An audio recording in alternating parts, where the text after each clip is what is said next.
نحمده ونصلي على رسوله الكريم أما بعد فأعوذ بالله من الشيطان الرجيم بسم الله الرحمن الرحيم وما أصابكم من مصيبة فبما كسبت أيديكم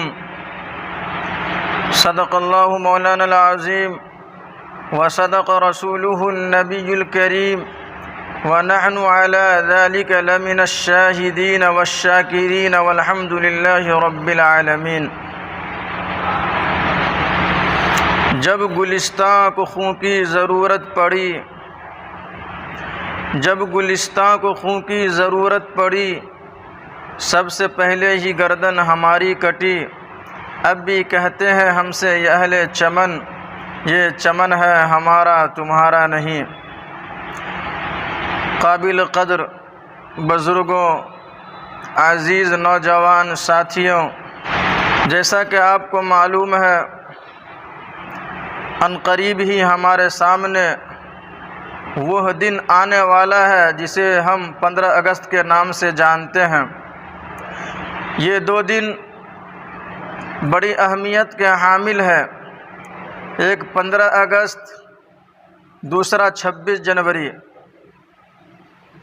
15 اگست سن 1947 عیسوی کو ہمارا یہ ملک ہندوستان، ہمارا یہ دیش انگریزوں کی غلامی سے آزاد ہوا تھا، اور 26 جنوری سن 1950 عیسوی کو ہندوستان کا آئین اور قانون مرتب ہوا۔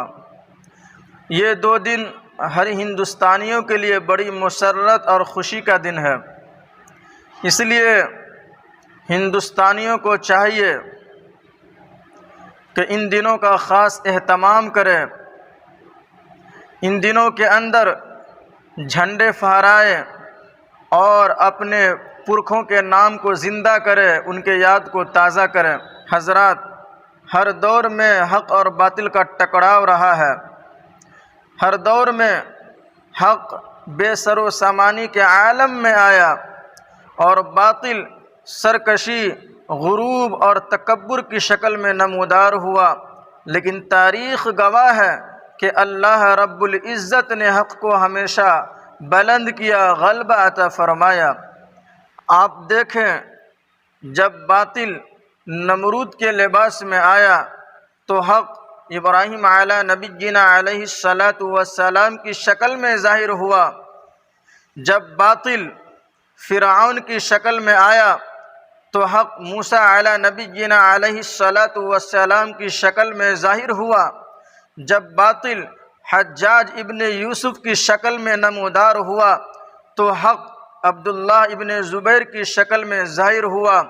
اسی طرح جب باطل انگریز کی شکل میں آیا تو حق علماء دیوبند کی شکل میں آیا۔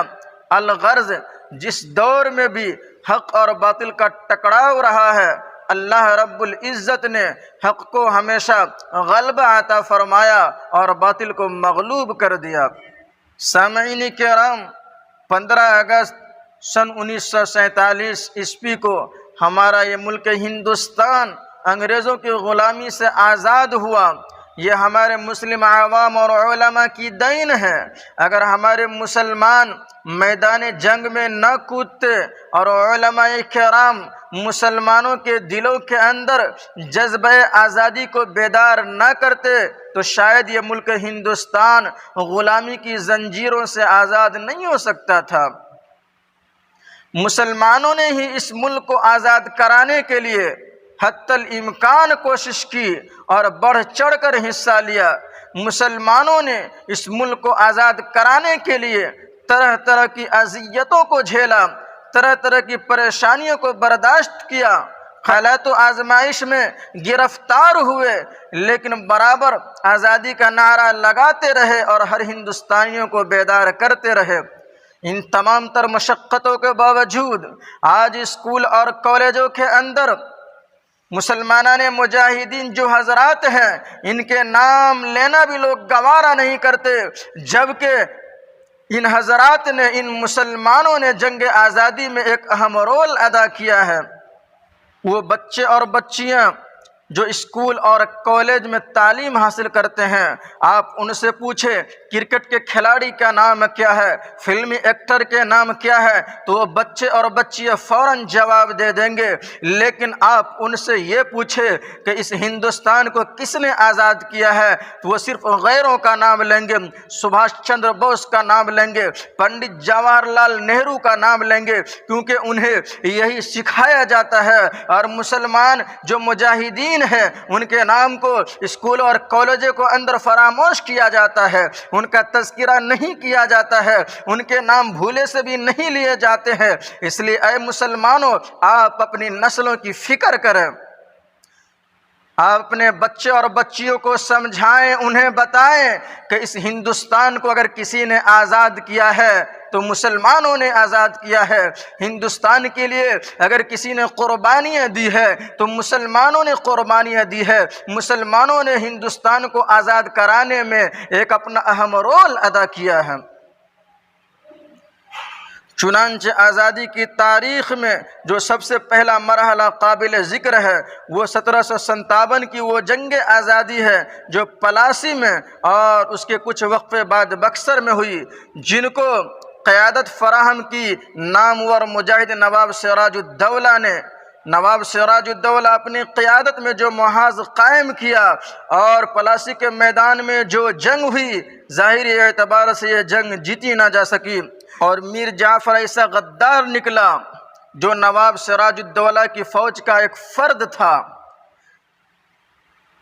جن کا انگریزوں سے ساز باز تھی، اور ان غداروں نے ہمہ وقت اس جنگ کو ناکام کرنے کے پیچھے لگ گیا۔ چنانچہ یہ جنگ ناکامیابی کی طرف چلی گئی، جنگ کے اندر کامیابی حاصل نہ ہو سکی، اور نامور مجاہد نواب سراج الدولہ جام شہادت نوش فرما گئے۔ اس کے بعد آزادی کی تاریخ میں جو دوسرا مرحلہ قابل ذکر ہے وہ 1799 کی وہ جنگ آزادی ہے جو سری رنگا پٹنم کے میدان کارساز میں میسور کے اطراف میں ٹیپو سلطان شہید رحمہ اللہ کی قیادت میں ہوئی۔ ٹیپو سلطان نے انگریزوں سے آنکھ میں آنکھ ملا کر کہا کہ گیدڑ کی 100 برس کی زندگی سے شیر کی ایک دن کی زندگی بہتر ہے، لیکن ٹیپو سلطان کی فوج میں ایک ایسا غدار نکلا جس کا نام میر صادق ہے۔ انہوں نے غداری کی اور یہ جنگ بھی جیتی نہ جا سکی۔ بالآخر ٹیپو سلطان رحمہ اللہ جام شہادت نوش فرما گئے۔ جب ٹیپو سلطان جام شہادت نوش فرما گئے تب انگریزوں نے کھل کر اعلان کیا، ہندوستان ہمارا ہے، ہندوستان کو کوئی میرے ہاتھ سے چھین نہیں سکتا، میرے قبضے میں ہے، ہندوستان کو میرے ہاتھ سے کوئی نہیں لے سکتا۔ قربان جائیے اکابرین کے سرخیل شاہ عبدالعزیز محدث دہلوی رحمہ اللہ پر، اللہ تبارک و تعالی ان کے قبروں پر کروڑہ کروڑ رحمت برسائے۔ شاہ عبدالعزیز محدث دہلوی رحمہ اللہ 1803 میں انگریزوں کے خلاف جہاد کا فتویٰ جاری کیا۔ اس فتوے کے اندر یہ بات لکھی تھی، اے ہندوستانیوں اب بیدار ہونا ہوگا، انگریز ہندوستان کو اپنے قبضے میں لے لیا ہے، اپنے مٹھی میں لے لیا ہے، اس لیے اے ہندوستانیوں انگریزوں کے خلاف میدان عمل میں آنا ہوگا۔ چنانچہ یہ فتویٰ پورے ملک ہندوستان کے اندر آگ کی طرح پھیل جاتی ہے۔ وہ حضرات جو خواب غفلت کے اندر رہتے ہیں وہ خواب غفلت سے بیدار ہو جاتے ہیں۔ اس کے بعد تحریک آزادی کا چوتھا مرحلہ قابل ذکر ہے۔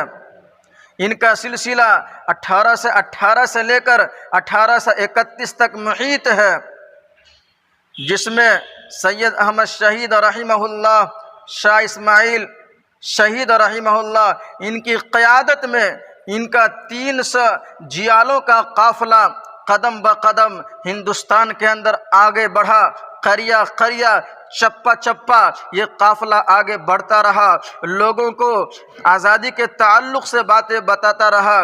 بالآخر سید احمد شہید رحمہ اللہ، شاہ اسماعیل شہید رحمہ اللہ اور ان کے 300 جیالوں نے بالا کوٹ کے میدان میں جام شہادت نوش فرما جاتے ہیں۔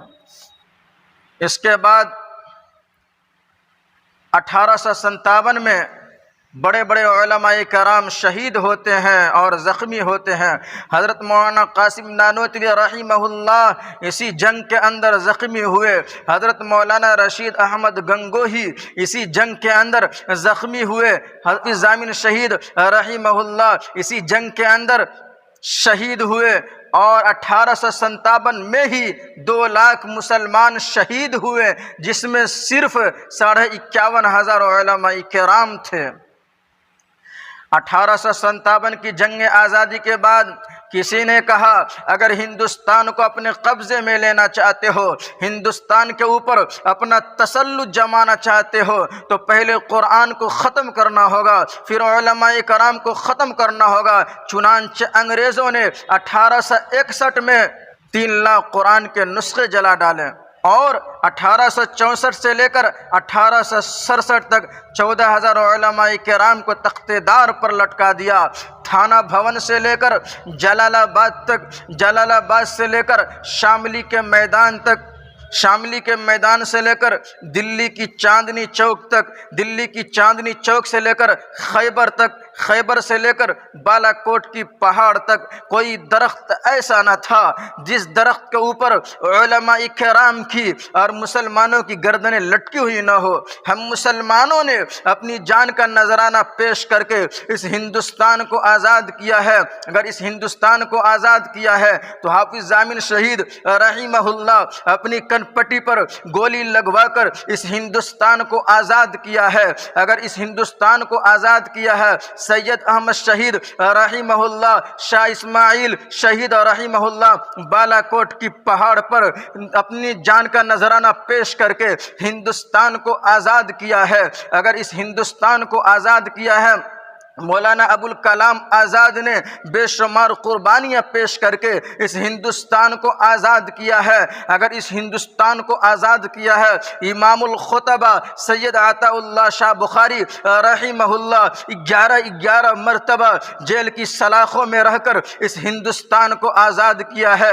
اگر اس ہندوستان کو آزاد کیا ہے، نامور مجاہد نواب سراج الدولہ اپنی جان کا نذرانہ پیش کر کے ہندوستان کو آزاد کیا ہے۔ اگر اس ہندوستان کو آزاد کیا ہے، مرد مجاہد ٹیپو سلطان اپنی جان کا نذرانہ پیش کر کے اس ہندوستان کو آزاد کیا ہے۔ اگر اس ہندوستان کو آزاد کیا ہے، مولانا عبید اللہ سندھی نے جیل کی صعوبتوں کو برداشت کر کے اس ہندوستان کو آزاد کیا ہے۔ اگر اس ہندوستان کو آزاد کیا ہے، مولانا محمود الحسن نے، حجت الاسلام حضرت مولانا قاسم نانوتوی نے اس ہندوستان کو آزاد کیا ہے۔ اگر اس ہندوستان کو آزاد کیا ہے تو حاجی امداد اللہ مہاجر مکی نے اس ہندوستان کو آزاد کیا ہے۔ اگر اس ہندوستان کو آزاد کیا ہے، مولانا حفظ الرحمان سیواروی نے اس ہندوستان کو آزاد کیا ہے۔ خدا کی قسم، اگر اس ہندوستان کو آزاد کیا ہے، مولانا محمد علی جوہر نے، مولانا شوکت علی نے اس ہندوستان کو آزاد کیا ہے۔ ان کے علاوہ دیگر علماء کرام اپنی جان کا نذرانہ پیش کر کے اس ہندوستان کو آزاد کیا ہے۔ ہم مسلمانوں نے اپنی جان کا نذرانہ پیش کر کے اس ہندوستان کو آزاد کیا ہے۔ ہم اپنی جان کا نذرانہ پیش کر کے ہندوستان کو سونے کی چڑیاں عطا کیا، اپنی جان کا نذرانہ پیش کر کے ہندوستان کو لال قلعہ عطا کیا، اپنی جان کا نذرانہ پیش کر کے ہندوستان کو قطب مینار کی بلندی عطا کی، اپنی جان کا نذرانہ پیش کر کے ہندوستان کو محبت کا تحفہ اور گفٹ یعنی تاج محل عطا کیا۔ ہم مسلمانوں نے اپنی جان کا نذرانہ پیش کر کے ہندوستان کو سب کچھ دیا، اور جس نے اپنی جان کا نذرانہ پیش کر کے ہندوستان کو سب کچھ دیا وہ ہندوستان کا غدار ہو گیا، اور جو ہندوستان کے لیے کچھ نہیں کیا وہ ہندوستان کا وفادار ہو گیا۔ یاد رکھے، ہندوستان کا مسلمان گناہ گار تو ہو سکتا ہے، سیاکار تو ہو سکتا ہے، زنا کار تو ہو سکتا ہے، لیکن ہندوستان کا مسلمان ہندوستان کا غدار نہیں ہو سکتا، نہیں ہو سکتا، نہیں ہو سکتا۔ اسی پر میں اپنی باتوں کو ختم کرتا ہوں اس شعر کے ساتھ۔ 100 بار سوارا ہے ہم نے اس ملک کے گیسوئے برہم کو، 100 بار سوارا ہے ہم نے اس ملک کے گیسوئے برہم کو، یہ اہل جنوں بتلائیں گے کیا ہم نے دیا ہے عالم کو، مرد حق آگاہ کو حق سے پھرا سکتا نہیں، مرد حق آگاہ کو حق سے پھرا سکتا نہیں، اور باطل قوت ایمان دبا سکتا نہیں۔ جبر و استبداد ظلم و جور ہو تو کیا ہوا، جبر و استبداد ظلم و جور ہو تو کیا ہوا، سر کٹا سکتا ہے مومن سر جھکا سکتا نہیں۔ وآخر الدعوانا ان الحمد للہ رب العالمین۔